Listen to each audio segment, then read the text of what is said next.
Good afternoon, this is Professor Elliott, and this video presentation is a follow-up to my earlier one on the superposition method.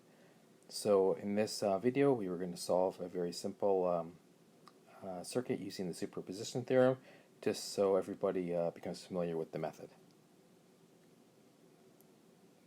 Okay, so we use the superposition theorem to solve and analyze circuits with multiple power sources.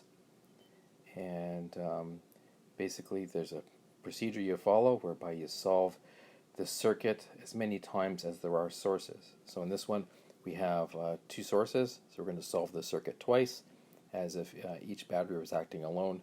And the theory is that in this case the resistors, the loads, the final current and their voltage is being contributed by each of the sources individually.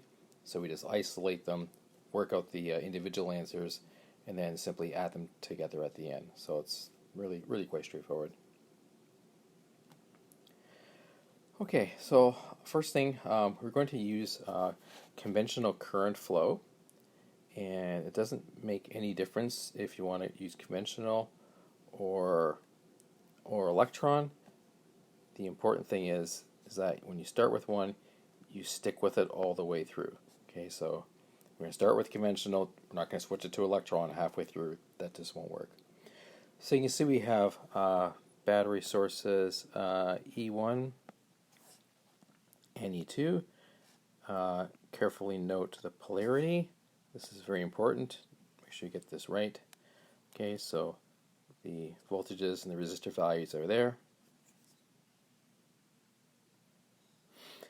So all we want to do is to solve for the current through R3. We could easily do it for each of the all the resistors, but only want to do it for R3. So first thing we do is we redraw the circuit, we remove E1 and replace it with a short circuit. So all we have is E2. So because we're going conventional flow, we're going to draw the current arrows. So this is going to go like that, this way, this way, and then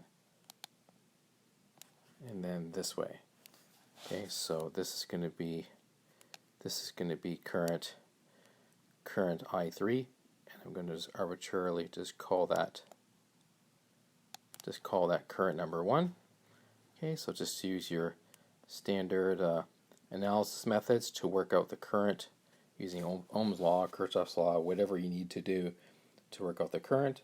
And we can see there that the current through R3 due to E2 alone is 130.43 milliamps, and we're identifying that as current 1.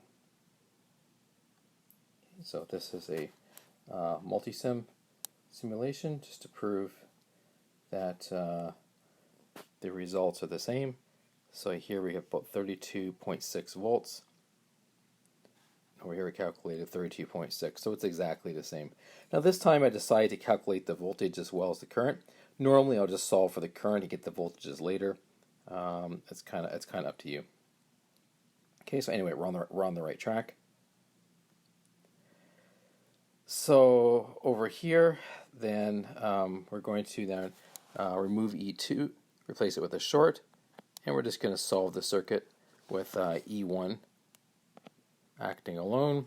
Okay, again, we're only interested in current through R3.